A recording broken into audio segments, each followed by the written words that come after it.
Rede Amigo Espírita, uma ferramenta de união, interação e divulgação do movimento espírita. Acesse www.redeamigoespírita.com.br e confira nosso acervo disponível. Rede Amigo Espírita, divulgando, instruindo e unificando.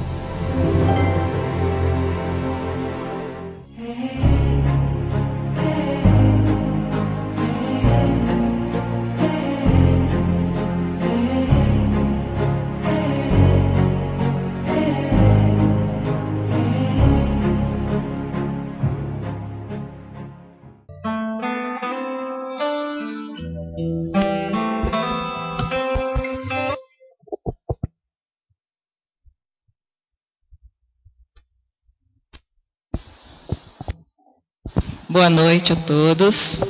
Sejam todos bem-vindos a essa Casa de Jesus. Nós estamos iniciando nossa tarefa de hoje, a nossa reunião, nosso estudo. E agora eu vou passar, lembrando sempre de desligar os celulares, por favor, tá? Para não atrapalhar a reunião. E agora eu vou passar a palavra para o nosso companheiro de caminhada, o Hélio Tinoco.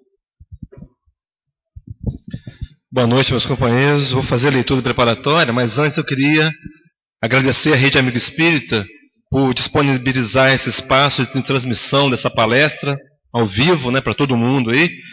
E dizer que aqueles que quiserem acessar, basta entrar no site da Rede Amigo Espírita ou então obterem maiores informações na nossa página no Facebook.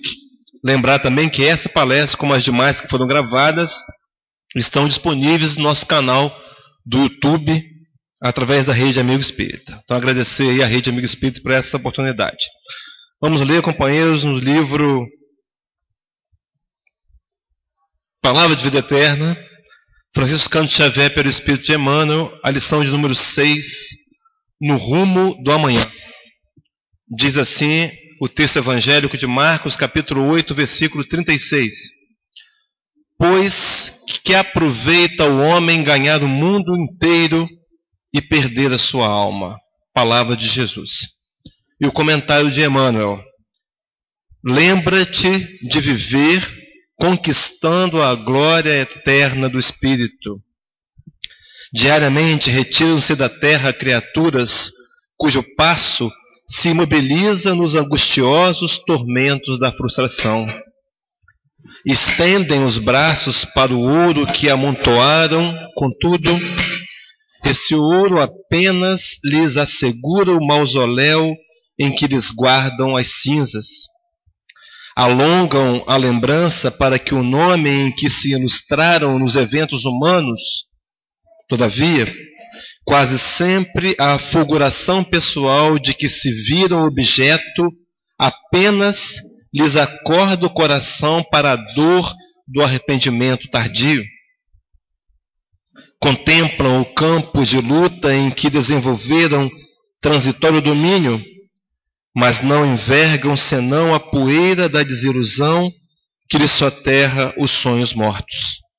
Sim, em verdade, passaram no mundo em carros de triunfos, na política, na fortuna, na ciência, na religião, no poder. No entanto, incapazes do verdadeiro serviço aos semelhantes, enganaram tão somente a si próprios no culto ao egoísmo e ao orgulho, à intemperança e à vaidade, que lhes devastaram a vida. E despertaram, além da morte, sem recolher-lhe a renovada luz. Recorda os que padecem na derrota de si mesmo, depois de se acreditarem vencedores, os que choram nas horas perdidas e procuram, enquanto é hoje, enriquecer o próprio espírito para o amanhã que te aguarda. Porque, consoante o ensino do Senhor, nada vale reter por fora o esplendor de todos os impérios do mundo, conservando a treva por dentro do coração. Então, vamos continuando, harmonizando os nossos corações, pensamentos, emoções, aqui na casa de Jesus. Agradecendo por estarmos aqui, Jesus, espiritualidade amiga, que nos envolve, que nos abençoa, nesse instante, em que aqui viemos buscar o lenitivo, as bênçãos para as nossas dificuldades, para que possamos sair fortalecidos, serenos, pacíficos, e toda esta energia de amor, de harmonia, que envolva todos nesse momento que estão nos hospitais, nas penitenciárias, as crianças que estão nas ruas desamparadas, aos drogaditos, aos que sofrem da mente, do coração em geral. Com a bênção de Jesus sempre em nossos corações, damos continuidade à nossa tarefa. E assim, Senhor, agradecemos por tudo, agradecemos pela nossa vida, agradecemos por estarmos sempre aprendendo os seus ensinamentos para a nossa reformulação, que assim seja. E agora nós já vamos passar a palavra para José Roberto, que ele é tarefeiro da Federação, faz parte da AME, da Associação Médica, e ele vai trazer um tema para nós bem interessante, que chama-se Experiência de Quase Morte, né, Zé? Seja bem-vindo, Zé.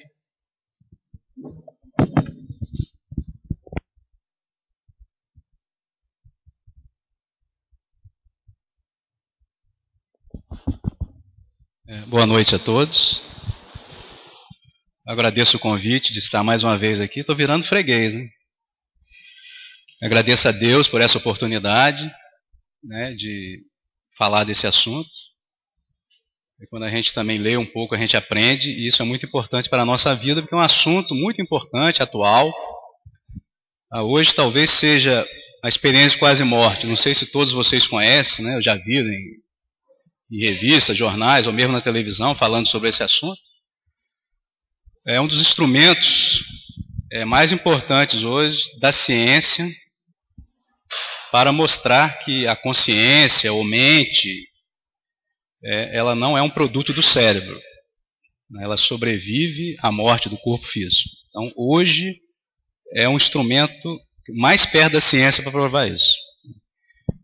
Eu estive agora em outubro na França, em Toulouse, numa jornada médico, não médico espírita, né, medicina e espiritualidade, foi o assunto que mais comentado, né? E falando muito da questão da consciência como um fenômeno não local, quer dizer, não local é que ela não está presa à dimensão terrena, ela extrapola, né, a essa dimensão que a gente entende como espírito, né?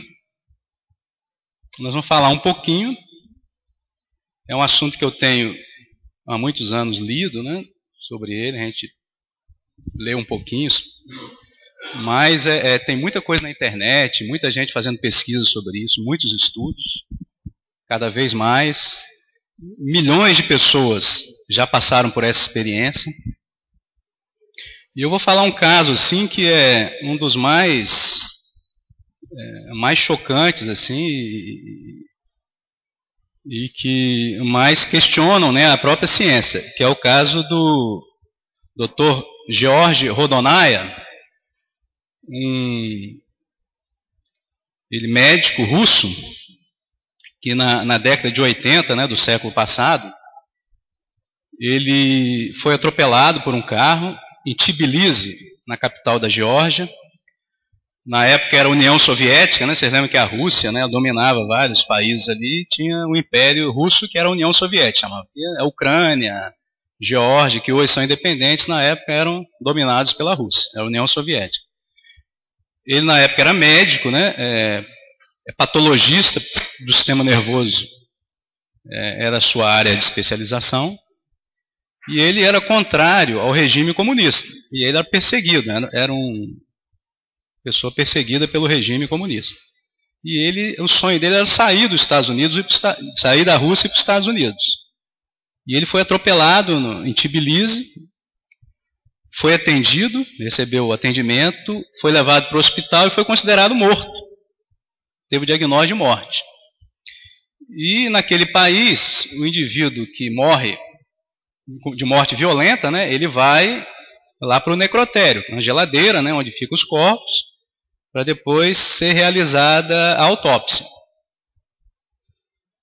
E ele ficou 3 dias nessa geladeira, né, aguardando a autópsia, a necrópsia, né, dele. E ele, nesses 3 dias, ele traz uma vivência desse período que ele ficou lá, como morto. E é muito interessante, vocês vão ver esse registro dele em vários sites, né, na internet mesmo, vocês vão ver esse relato. Então ele fala que, inicialmente, logo depois de ser atropelado, ele se viu numa escuridão, ele era materialista, não acreditava em Deus, mas ele ficou tranquilo, porque ele sabia que se ele estava pensando, ele existia, né? Penso, logo existo, ele não estava morto. E aí ele foi questionando aqui, ele lembrou de pensar na luz. Quando ele pensou na luz, apareceu uma luz assim como ele nunca viu antes. De muita paz, de muita tranquilidade, que ele se sentiu muito amado e com muita paz naquele momento. E aí começou toda a sua experiência, onde ele entrou numa outra dimensão de tempo e espaço, ele teve visões do passado, de toda a sua vida. Até aquele momento, ele teve visões de tudo de importante, positivo ou negativo que aconteceu com ele. Ele teve visões de outras encarnações dele, de passado, inclusive, segundo ele, da criação do mundo, do universo. Ele teve visões. É difícil a gente imaginar isso. E algumas visões de futuro também, mostrando que naquela dimensão, o tempo e o espaço é diferente da dimensão da Terra. Além disso, também, ele teve visões do local mesmo onde ele habitava, né, de Moscou, onde ele visitou a sua residência, viu seus familiares, mas não podia se comunicar com eles. Visitou também a casa de um vizinho, que era amigo dele, foi até um hospital onde esse vizinho estava e viu quando o filho dele presenciou o momento do nascimento desse filho dele. E ele viu que a criança chorava muito depois do nascimento e os médicos não entendiam por quê. E ele teve um contato, a gente fala pelo pensamento telepático, né, com essa criança, e ela falou para ele que a dor era no quadril e que tinha uma fratura ali. E ele gravou aquilo na sua mente. Né? Resumindo, o Jorge Rodonaia, médico, ateu, materialista, ele, quando o médico, 3 dias depois, no momento da necrópsia, enfiou o bisturi no seu abdômen, ele abriu os olhos. Ele voltou ao seu corpo naquele momento. Quer dizer, a sua consciência, sua mente, seu espírito voltou. E ele recuperou a vida, porque ele foi considerado morto. Olha só que... todo esse relato foi nesse período, de ele considerado morto. Ele ficou 9 meses internado no hospital depois de sair dali. E alguns meses depois, esse amigo dele, que o filho nascera naquele período, foi visitá-lo. E ele lembrou daquele fato, daquele encontro, e ele perguntou: como é que está o seu filho recém-nascido? Ele continua com dor no quadril? O cara ficou assim, impressionado com aquilo, porque ele nem sabia que o George conhecia o filho, nem porque a data do nascimento foi depois do seu acidente, logo depois, no outro dia. Como é que ele ia perguntar sobre a criança e sabia que ele tinha uma dor no quadril? Porque realmente, até aquele momento, o filho ainda reclamava de dor no quadril. E esse amigo falou: os médicos não descobriram o que é. Ele falou: ele está com uma fratura, mande radiografar. Radiografou e tinha fratura no quadril. Então, como explicar isso cientificamente? Não é? Que durante o momento que a pessoa é considerada morta e sobre hipotermia, em baixa temperatura, em que tudo para, ele conseguiu ter todas essas vivências que foram comprovadas posteriormente. E era um médico materialista, que depois desse episódio, ele procurou Deus e se tornou pastor. E conseguiu ir para os Estados Unidos. Eu acho que se filiou à igreja metodista. Ele já faleceu alguns anos atrás, mas é um caso assim surpreendente, né? A experiência de quase morte é um termo cunhado pelo Dr. Raymond Moody Jr., um médico americano que estudou filosofia e que passou a ter conhecimento do assunto quando ele ouviu uma palestra do Dr. George Hitch, que era um médico também que sofrera, né, essa experiência de quase morte, e ele achou aquilo muito interessante. E ele começou a estudar sobre a morte na questão da filosofia também, e passou a ter conhecimento de vários casos que haviam ocorrido com outras pessoas. E aí ele resolveu fazer medicina, e durante o curso de medicina ele divulgou que ele estudava o assunto e passou a fazer palestra na própria faculdade, no hospital, onde era a faculdade de medicina, e começou a rolar casos de pessoas, parentes ou mesmo de estudantes que haviam passado por isso. Ele juntou 150 casos e publicou, antes de se formar médico ainda, publicou o livro Vida Depois da Vida, que foi o primeiro livro que publicado só sobre esse assunto, e que marcou a era da experiência de quase morte. Tá? Então, ele no livro, o que é importante desse livro é que ele abarcou todos os Estados Unidos praticamente, gente de todos os estados, né? Pessoas com grau de escolaridade diferentes, socioeconômicas diferentes, religiões diferentes, mas que todos haviam passado ou por uma situação de um acidente grave ou de uma doença grave que foram considerados assim críticos, alguns mesmo têm parada cardíaca, quase mortos mesmo, e que voltavam com relatos semelhantes. Tá? E ele denominou isso de experiência de quase morte. Esses relatos que aconteceram durante esses instantes. Eu vou colocar aqui, dar uma sequência rápida aqui. Então seria o quê? Qual o enredo dessa experiência? Vamos pegar como exemplo uma pessoa que tenha sofrido uma parada cardíaca por um infarto. Então, ele foi atendido no hospital, teve uma parada cardíaca, os médicos vão reanimá-lo, fazer a ressuscitação cardiopulmonar cerebral, como é chamada hoje. E nesse momento, tá, essa pessoa, ela tem toda essa vivência que eu vou falar aqui, né, que é a sensação inicialmente de que está morto, mas que está bem. Mesmo naquela situação, ele sente paz, não tem dor, fica tranquilo.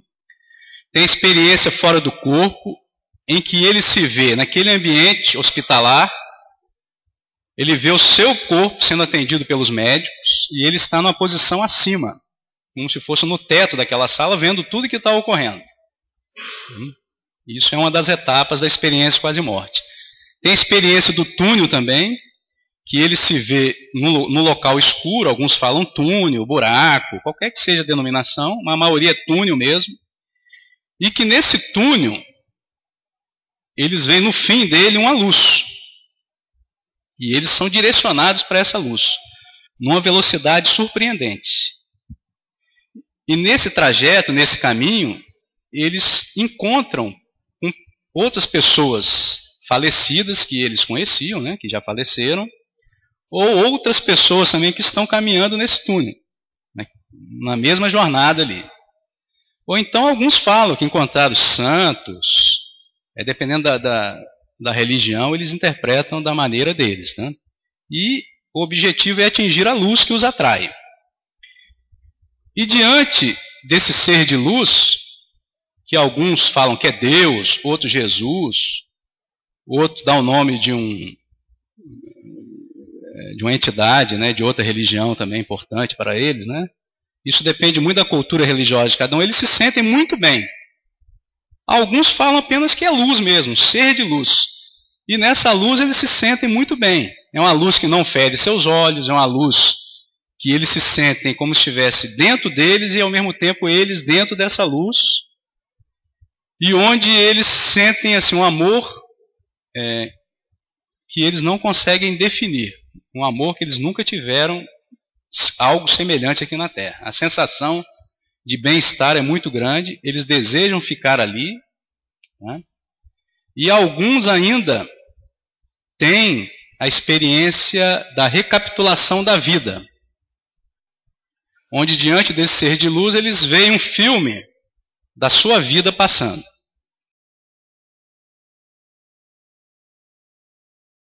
Fatos negativos e positivos importantes são passados para ele, mas de uma forma que eles sentem, eles têm sentimento daqueles momentos. Por exemplo, se ele atingiu alguém negativamente, ele sente o que o outro sentiu naquele momento.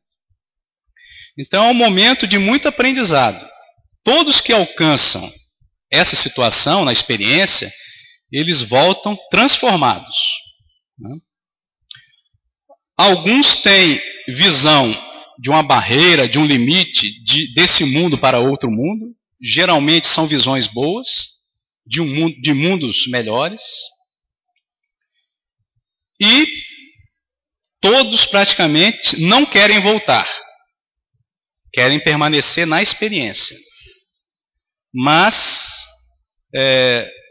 esse retorno é compulsório, vamos dizer assim. Eles têm uma ordem, né, um comando para que eles querem para voltar mesmo. Alguns até aceitam voltar porque tem filhos pequenos, tem alguma coisa que começou e quer acabar, mas todos se sentem muito bem. E geralmente voltam de várias maneiras diferentes. Muitos sentem aquele impacto como se fosse um mergulho no próprio corpo, e aí acorda no corpo com dor, com todos aqueles sentimentos do corpo físico mesmo. Então essa basicamente é uma experiência de quase morte. Tá? É uma experiência completa. Não é necessário que as pessoas passem por todas essas etapas. Tem pessoas que têm só experiência fora do corpo, não tem o túnel, não tem a visão de luz. Tem outros que têm a visão de luz, mas não tem a recapitulação da vida. Então, vocês podem ter uma experiência parcial ou uma experiência completa. Hoje, cada vez mais na imprensa, né, com o avanço, né, da tecnologia na medicina, cada vez mais a gente consegue salvar vidas, né, principalmente pacientes com infartos, acidentes vasculares cerebrais, chamados derrames, né? A pessoa hoje em dia tem um serviço de assistência de ambulância que vão até a casa da pessoa e consegue dar muitas vezes um atendimento mais rápido e consegue salvar a vida. Então essas experiências estão cada vez mais frequentes. Só que as pessoas normalmente não falam que isso aconteceu com elas. Por quê? Tem medo ainda de se abrir. Porque é um assunto que não é falado na escola médica. Eu nunca vi num currículo, nada, em nenhuma matéria se falar sobre isso, né? A maioria dos médicos, apesar de serem religiosos, eles são materialistas nos seus atos. Então eles não acreditam que isso aí é uma vivência do espírito. Eles acreditam que é uma coisa da mente da pessoa, né, que ela está desequilibrada mentalmente, que foi uma alucinação e que nada disso aconteceu. Então as pessoas têm medo de falar isso para o médico, têm medo de falar isso para um familiar seu, né, porque as pessoas não entendem, elas não discutem sobre esse assunto. E isso muitas vezes é doloroso para a pessoa, porque ela fica com aquilo para ela guardado, quando a possibilidade de abrir e de contar pode facilitar muito a sua vida.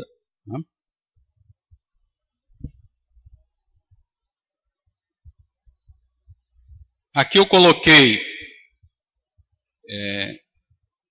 os principais, assim, pessoas que estudaram, né, a experiência de quase morte.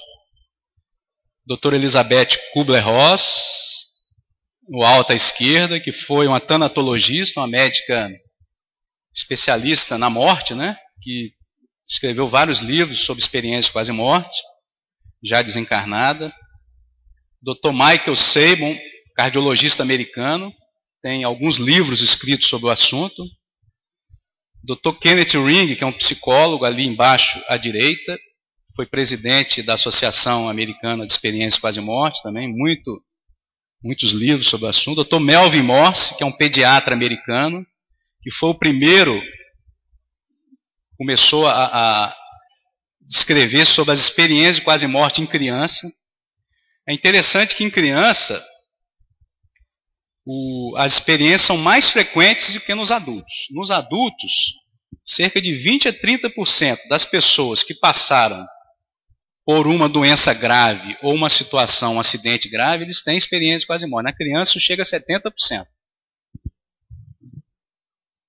E o enredo é bem parecido do que eu falei. Só que as crianças elas falam mais sobre anjos. Encontraram anjos, né? Encontraram o Papai do Céu. Quer dizer, ela tem a leitura, né, da cultura delas.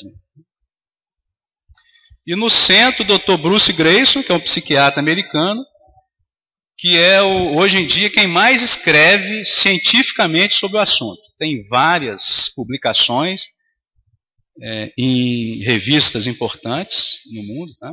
É quem mais tem trabalhos publicados sobre experiência de quase morte. E ele fez uma escala científica que valoriza o quê? O que a pessoa vem relatando, para dizer se aquilo foi uma experiência de quase morte ou não.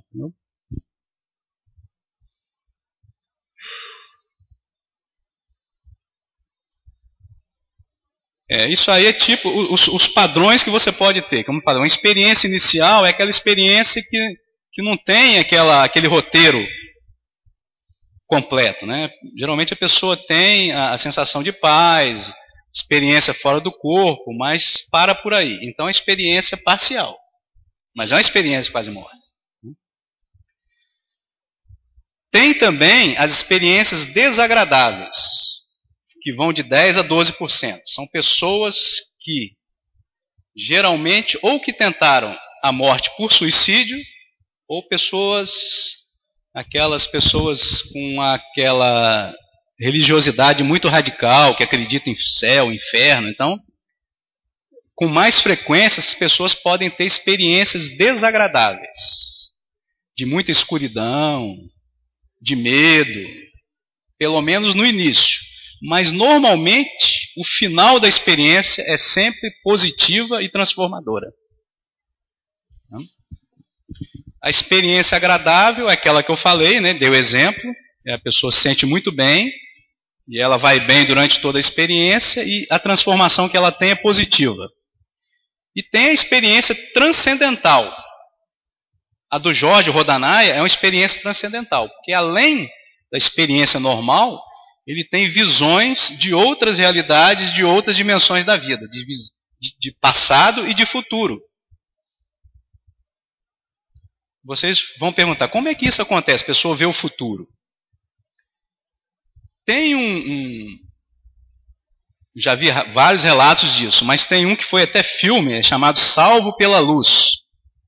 É um americano que ele foi eletrocutado quando ele pegou o telefone numa tempestade de raios, e ele foi eletrocutado ali.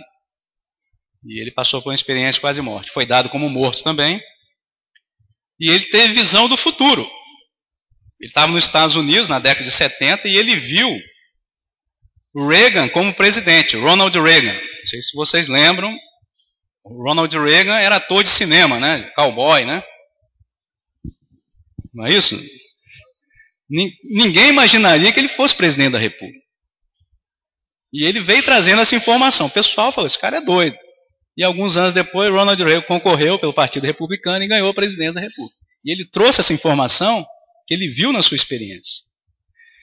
Então, mostrando que nessa dimensão da vida, passado, presente e futuro é diferente do que nós temos. Na verdade, o futuro ele já está plasmado, só que ele pode ser modificado por nossas ações. Se a gente deixar como está, vai acontecer aquilo lá. Entendeu? Então, a própria experiência de quase morte vem mostrando isso também.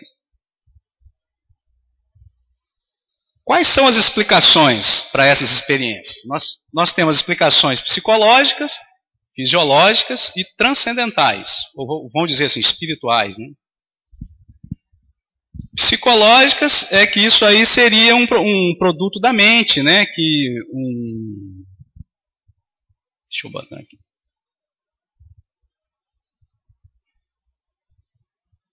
Produto da mente, que o cérebro, se protegendo da morte, ele vai produzir coisas bonitas, imagens bonitas, sons bonitos, músicas, luz. Tá? Isso é a psicologia tentando demonstrar, explicar o fenômeno. Só que não explica todo esse enredo que eu falei para vocês, com visões que depois foram concretizadas. E nem explica que um cérebro que está com o coração parado, aquele exemplo que eu dei, né, do indivíduo que infartou, seu coração não está bombeando sangue, o cérebro não está recebendo sangue, ele não tem fluxo, né, de oxigênio e de glicose para manter as células cerebrais em atividade. E como é que o indivíduo vai arranjar energia para produzir todas essas imagens, que são imagens bastante reais para quem vivenciou isso, e imagens, situações que mudaram as suas vidas. Não é simplesmente uma alucinação. A alucinação é uma coisa que não tem muito sentido, né? A pessoa tem visões bizarras sem sentido. Isso não, a experiência quase-morte é uma coisa que tem princípio, meio, fim, e que a pessoa vai lembrar por toda a sua vida. Crianças também, experiência de quase-morte em crianças, derrubam também essa hipótese, porque criança ela não está condicionada em relação a medo da morte, ela não tem condicionamento religioso, tá? Então ela não tem aquele medo da morte que o adulto tem ainda, então ela não vai ter essas visões para se proteger, ela não precisa disso. Explicações fisiológicas é aquelas que dizem que a maioria dos cientistas que são materialistas ainda hoje dizem que a experiência de quase-morte é uma produção do cérebro, das células cerebrais, da rede de neurônios do cérebro.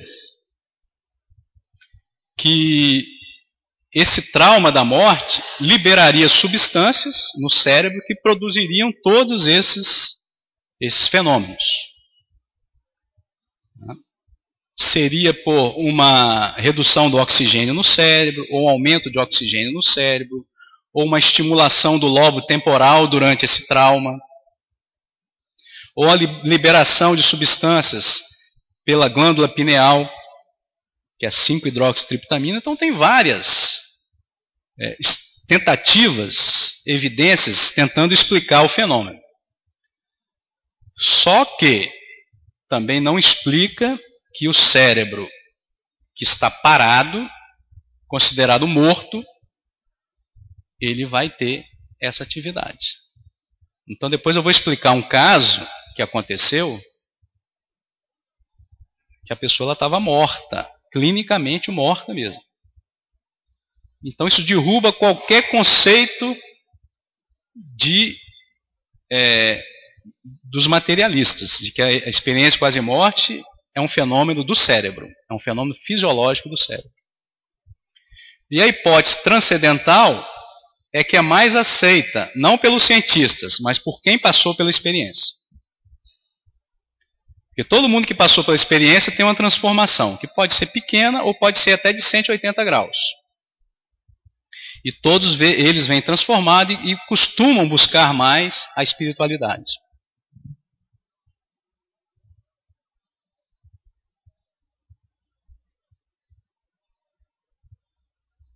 Então, é a hipótese mais aceita pelos sobreviventes. Uma coisa interessante é uma experiência de quase-morte em cegos. Há um livro americano só sobre experiência de quase-morte em cegos. Eles pegaram 40 e poucas pessoas cegas, sendo que mais de 50% desses cegos eles nunca viram, são cegos desde o nascimento. E eles viram durante a experiência. Eles tiveram visões durante a experiência. Como explicar uma pessoa que nunca teve visão do que é uma cor, de que é um corpo, eles relatam o que viram.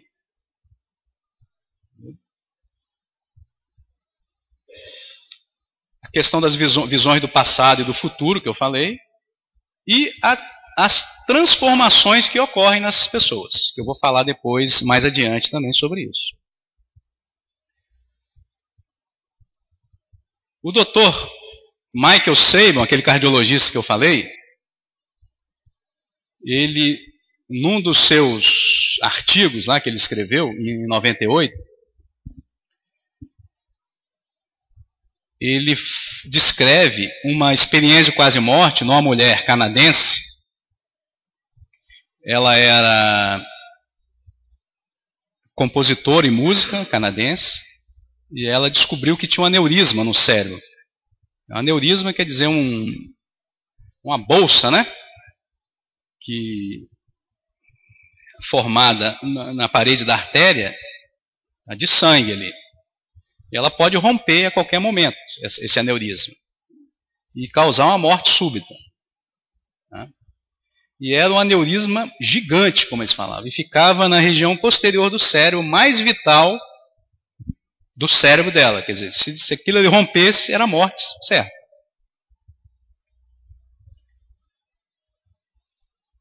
A Pamela Reynolds, também chamada de Pam Reynolds, isso foi na início de 90, década de 90 do século passado. Ela procurou vários especialistas, neurocirurgiões, ninguém queria operá-la pelo risco, a localização do aneurisma, o risco muito grande dela morrer durante a cirurgia. Até que ela descobriu um cirurgião americano no Texas, que já estava fazendo algumas cirurgias com aneurismas desse tamanho e dessa localização. E ele aceitou operá-la e ela aceitou ser operada por ele. Aqui vocês têm visão de uma arteriografia. Uma artéria aqui. Olha o tamanho do aneurisma. Isso aqui é muito grande, pessoal. Isso aqui é um aneurisma na artéria dela. E ela foi operada, né, no Texas, no centro lá desse médico, né, neurocirurgião, e ela foi colocada anestesia profunda, o coração teve que ser parado e a circulação era feita por uma bomba, né, que é uma máquina que faz circulação chamada extracorpórea. E para operar aquele aneurisma, o cérebro também, o corpo dela todo tem que ficar em hipotermia. Baixos graus de temperatura, paralisando toda a atividade cerebral. E o sangue foi extraído do cérebro. Tá? Então ela estava anestesiada, o coração não funcionava, o sangue circulava por uma bomba e o cérebro parado, sem atividade. E durante a cirurgia, ela teve visão do que acontecia durante a cirurgia, ela ouviu o que os médicos falavam, ela viu que uma das médicas, ao pegar uma veia, ela viu que a veia era muito pequena, né, muito estreita, e teve que pegar do outro lado, que estava maior. Tudo isso ela descreve. E ela depois entrou na experiência de quase morte dela, que eu vou tentar mostrar aqui para vocês, que tem um vídeo. Vou ver se eu consigo aqui.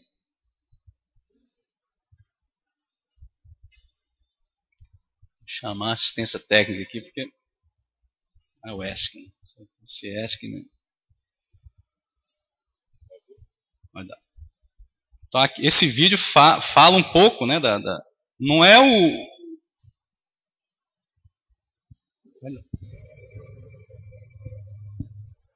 I felt a presence. I sort of turned around to look at it. Apagar aqui, não dá para apagar? And that's when I saw the very tiny pinpoint of light. And the light started to pull me. And there was a physical sensation to the pulling, and I know How that must sound. Nonetheless, it's true. There was a physical sensation, rather like going over a hill real fast. Tell me. And I went toward the light. The closer I got to the light, I began to discern different figures, different people, and I distinctly heard my grandmother call me. She has a very distinct voice.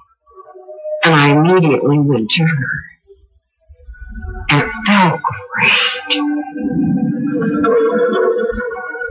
And I saw an uncle who passed away. He was only 39 years old. He taught me a lot. He taught me to play my first guitar. And I saw many, many people I knew and many, many I didn't know. But I knew that I was somehow in some way connected to them. I asked if God was the light. And the answer was no, God is not the light.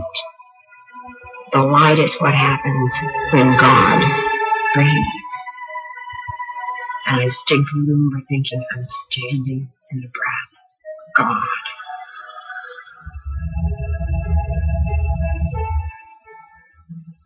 At some point in time, I was reminded that it was time to go back.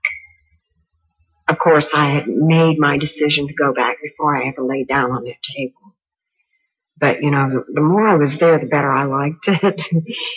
And my uncle was the one who brought me back down to the body. But then I got to where the body was, and I looked at the thing, and I for sure did not want to get in it, because it looked pretty much like what it was, as in void of life. And I knew it would hurt, so I didn't want to get in. And he kept reasoning with me. He says, like diving into a swimming pool, just jump in. No. What about the children? You know what? I think the children will be fine. Honey, you've got to go. No. He pushed me. He gave me a little help there. It's taken a long time, but I think I'm ready to forgive him for that. But I landed. I saw the body jump. I saw it do this number. And then he pushed me, and I felt it do this number.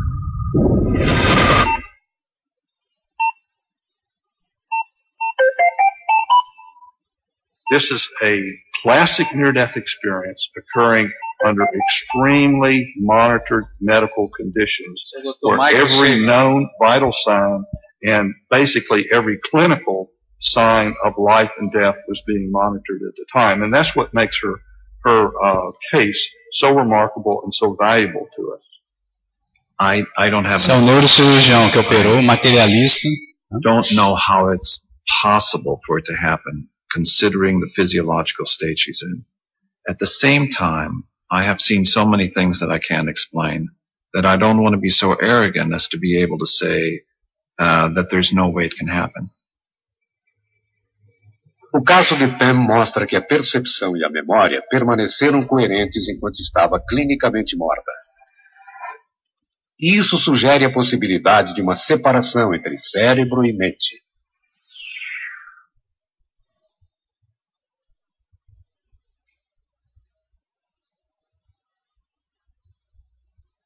Aqui, né? Aqui.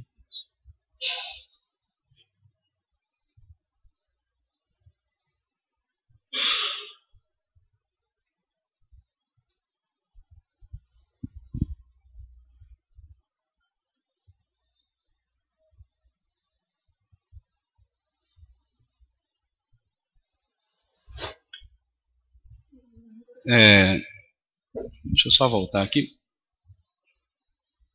Então, caso assim que a gente usa para ilustrar, que é um caso fantástico, né? E derruba qualquer argumento científico, isso aí.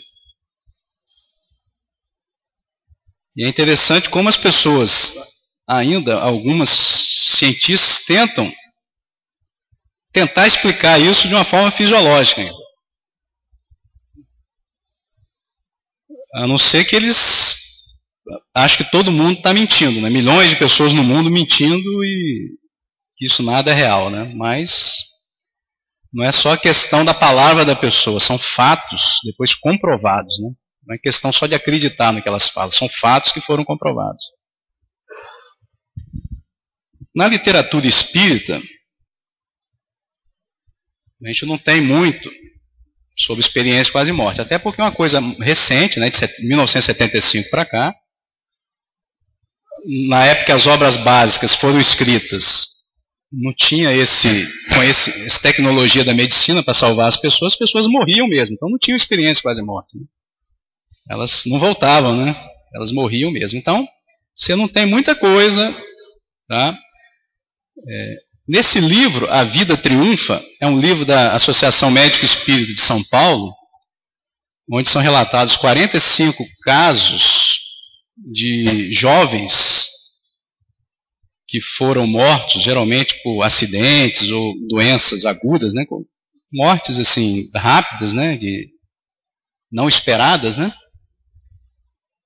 E que foram trazidas pela psicografia de Chico Xavier, e que há relatos, né, que relembram algumas coisas de experiência quase morte. Por exemplo, alguns relatam, né, aquela recapitulação da vida nesse processo desencarnatório. Só que eles morreram, né, eles desencarnaram mesmo, mas relatam que, né, nessa passagem, né, de um mundo para o outro, né, tem essa recapitulação também. E a grande maioria, eles entram num sono profundo e acordam depois de um certo tempo no mundo espiritual.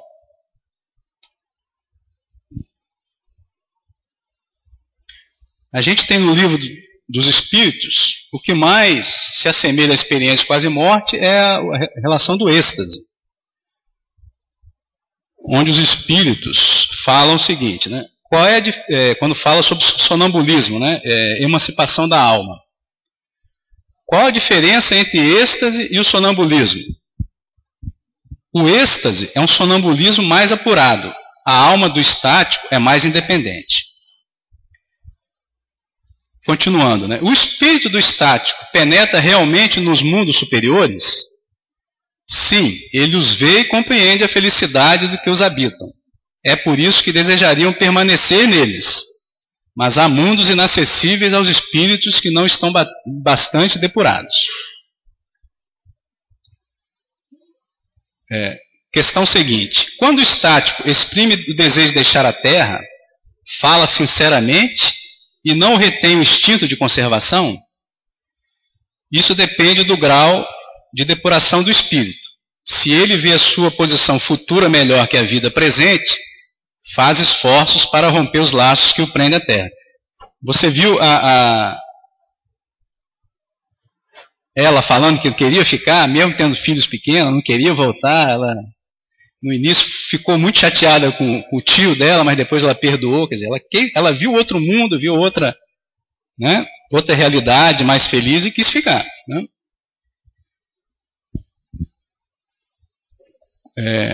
Outra questão, se abandonarmos o estático a si mesmo, sua alma poderá abandonar definitivamente o corpo?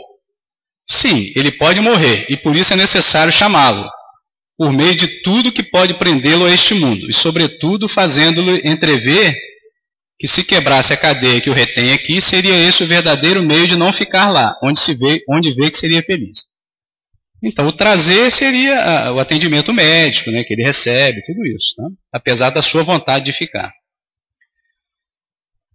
E por último, essa questão, né, há coisas que o estático pretende ver e que não são evidentemente o produto de uma imaginação excitada pelas crenças e preconceitos terrenos. Tudo que ele vê não é senão real? Aos espíritos responde, o que ele vê é real para ele.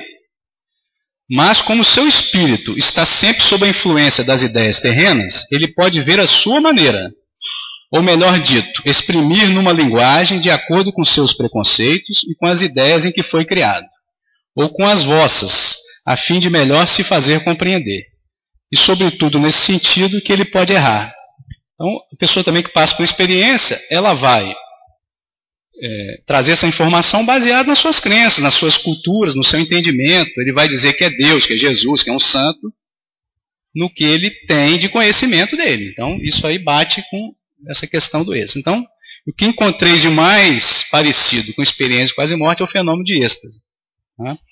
Só que a experiência de quase morte é uma experiência por um trauma. É um trauma que ameaça a vida.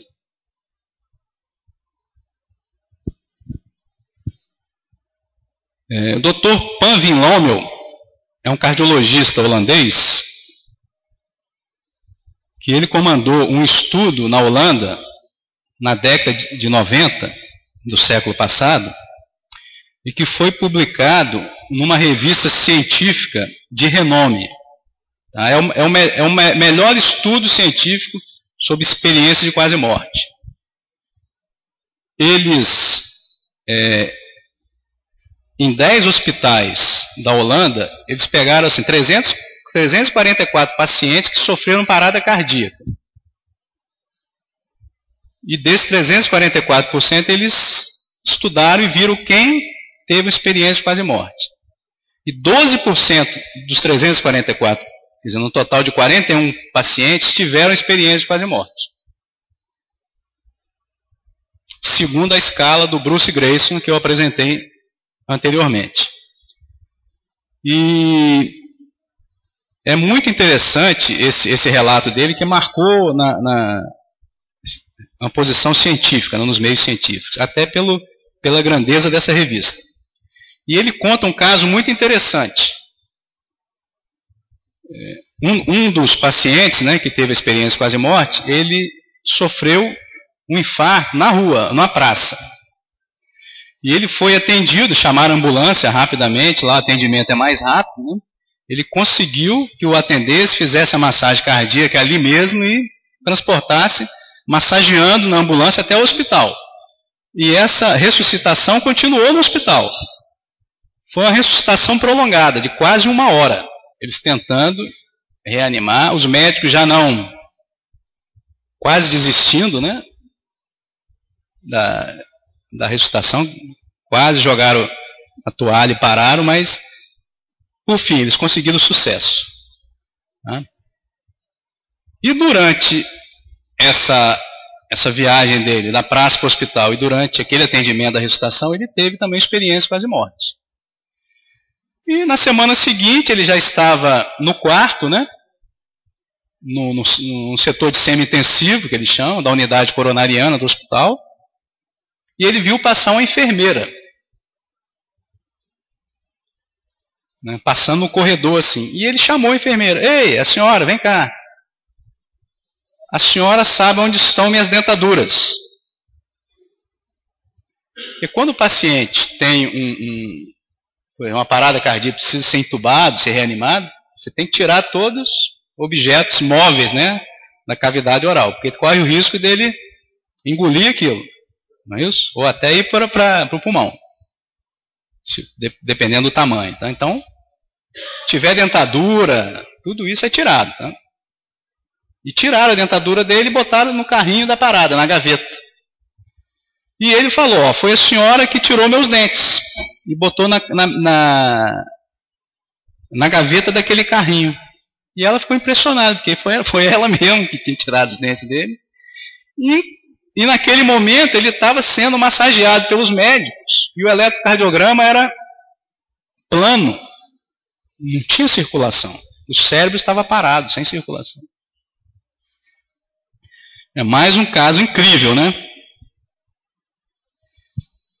Nesse mesmo trabalho, ele estudou essas pessoas que tiveram a experiência no hospital, mas ele fez um estudo depois prospectivo. A equipe dele visitou todos os pacientes que sobreviveram 2 e 8 anos após a sua parada cardíaca, para ver o que houve na vida dessas pessoas, o que elas se transformaram. Interessante que ele notou que todos que tiveram, a grande maioria que tiveram a experiência quase morte, tiveram também uma transformação positiva na sua vida. E aqueles que tiveram a parada cardíaca, não tiveram a experiência de quase morte, não tiveram transformação positiva. Mostrando que não é a questão da ameaça à vida que levou a essa transformação, foi a própria experiência.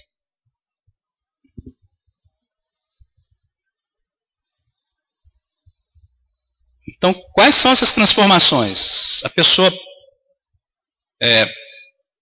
passa a valorizar mais o conhecimento, né, do mundo,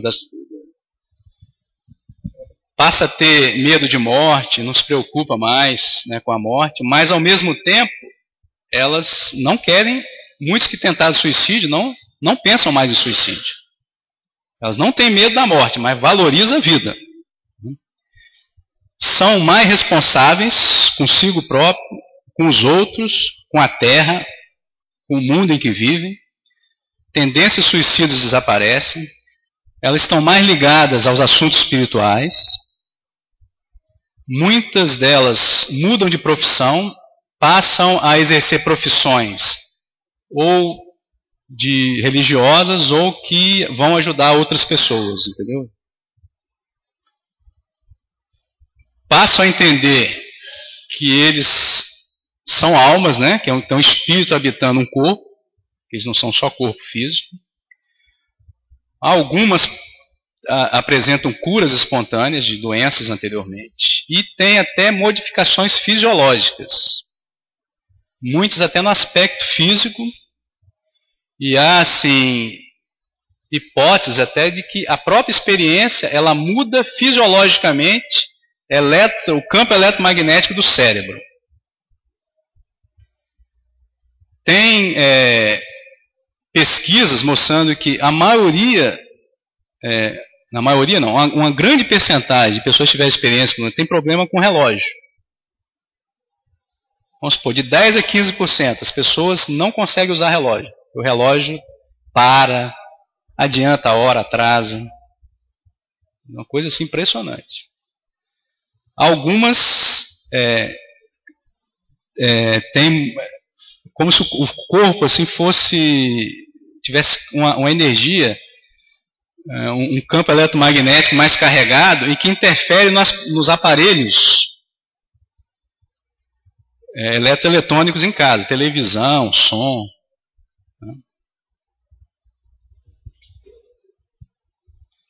Mostrando que não é o cérebro alterado que produz a experiência que pode alterar o cérebro.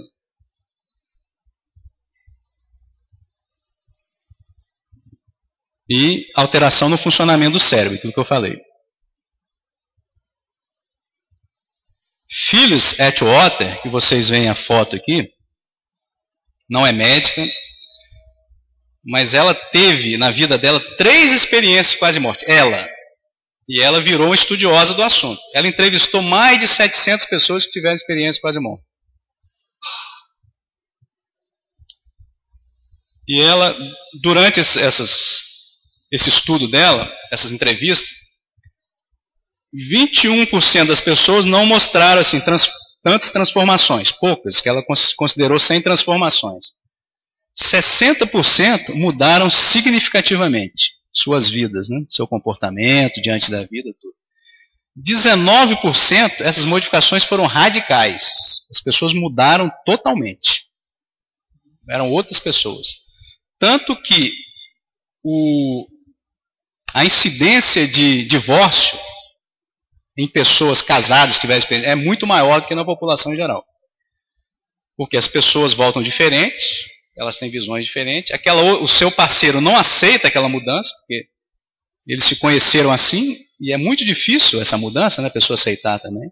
E muitas vezes o próprio experiente também não aceita mais a parceira, porque a visão dele do mundo, das pessoas, é diferente também.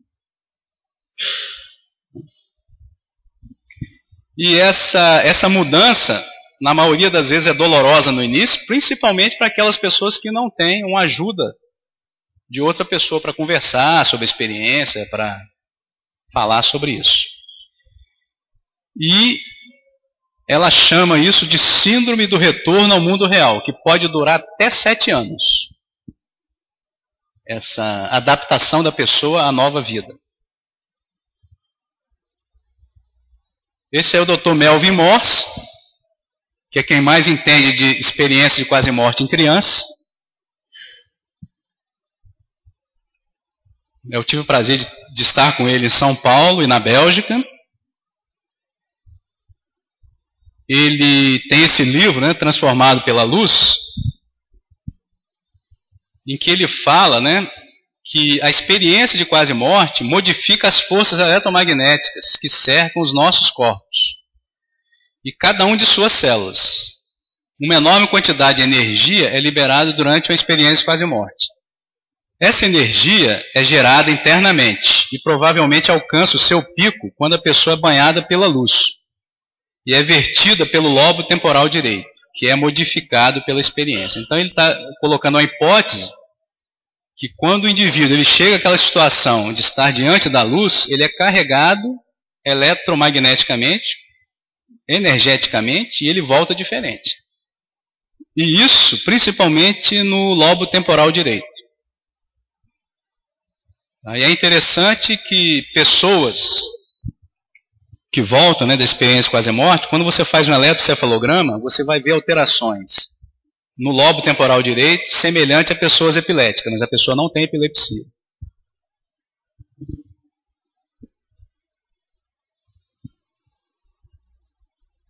Aí uma foto, doutora Marlene, né? Aí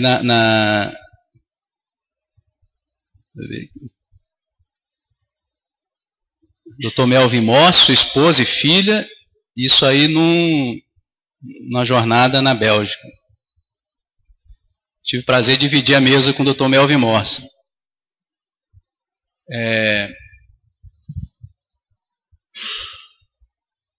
E mais recentemente, esse Dr. Eben Alexander, eu acho que vocês já viram, acho que saiu até no Fantástico isso, que é um neurocirurgião de Harvard, nos Estados Unidos, materialista, que ele teve uma virose do sistema nervoso central, uma meningoencefalite, ele entrou em coma, ficou mais de uma semana em coma, com um prognóstico de vida ruim, assim, mas ele conseguiu sobreviver. E durante esse período que ele ficou em coma, ele também teve uma experiência de quase morte transcendental, tá? E ele mudou totalmente seus conceitos do que é consciência, do que é mente, tá? Veio para o nosso lado, vamos dizer assim, tá? Para encerrar, eu vou colocar aqui as palavras do Dr. Melvin Morse no prefácio de um livro de experiência quase morte. Ele não é religioso, é espiritualista. Aí ele fala o seguinte: sempre me impressionam as pessoas que mergulham na luz de Deus ao final da vida e retornam com uma mensagem simples e bela. O amor é o mais importante. O amor tem de prevalecer. Nós criamos tudo que nos cerca com os nossos pensamentos. Somos mandados aqui para vivermos plenamente, com abundância, para encontrarmos o fracasso e o sucesso, para usarmos o livre-arbítrio a fim de expandir e glorificar nossas vidas. Muita gente me pergunta assim, por que algumas pessoas têm experiência quase morte e outras não têm? Acho que é a questão mais perguntada, né? Porque uma pessoa tem um infarto, né? O coração para e ele não tem experiência quase morte. É uma resposta que eu não tenho. Então. Pode ser que seja um merecimento. Aí quando eu falo merecimento, as pessoas não gostam muito não, porque aquela que não teve a experiência com ela fica sentida, como se ela não fosse merecedora. Quando a gente fala merecimento, a gente não está julgando que uma pessoa é melhor do que outra. A merecimento, muitas vezes, é uma oportunidade. De repente, aquela que não teve, não precisava. e aquela que teve precisava. De repente é um chamamento para uma correção de rota, né, que não estava muito, né, um sentido no caminho certo, e aquilo foi um aviso. Então, mas eu não tenho a resposta para isso. Mas de qualquer forma, a experiência quase morte é um fenômeno espiritual que evidencia, né, que a consciência ela sobrevive à morte do corpo físico e ela vai para outras dimensões da vida. É o que nós conhecemos como espírito. Então é um fenômeno espiritual. Tá? Meu e-mail está aí. Tá? Muito obrigado.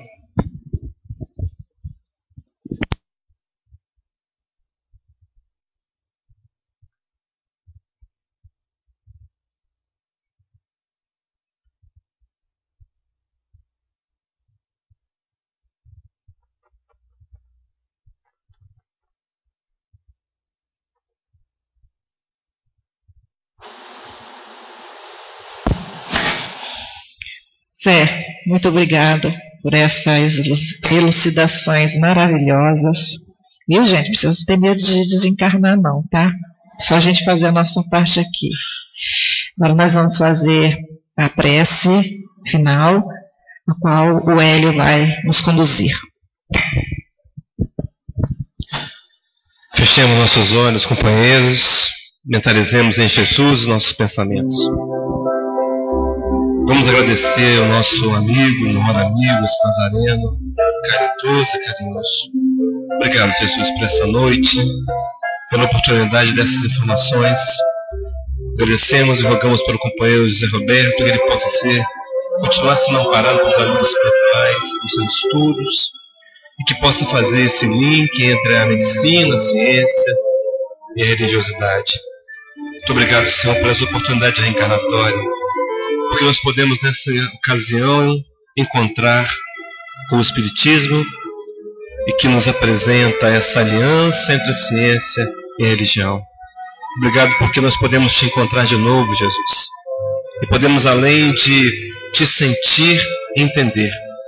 Permita que todas essas informações somadas em nossa vida possam produzir transformações em nosso caráter, que possamos a cada dia mais nos envolver com esse evangelho de paz e de luz, olhar para nós mesmos, amar mais, compreender mais, tolerar mais, fazer desse evangelho o nosso manual, o nosso roteiro de vida.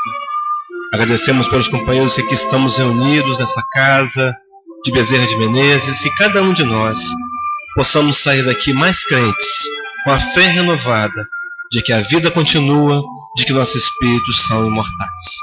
Obrigado por aqueles companheiros do visível que aqui vieram e que com certeza foram confortados e consolados. Que todos nós possamos ser despedidos pelos amigos espirituais, conduzidos à nossa casa, e que Maria, nossa Mãe Santíssima, possa cobrir a cada um de nós com o seu manto de luz e produzir em nossos corações a paz do Cristo. Que assim seja.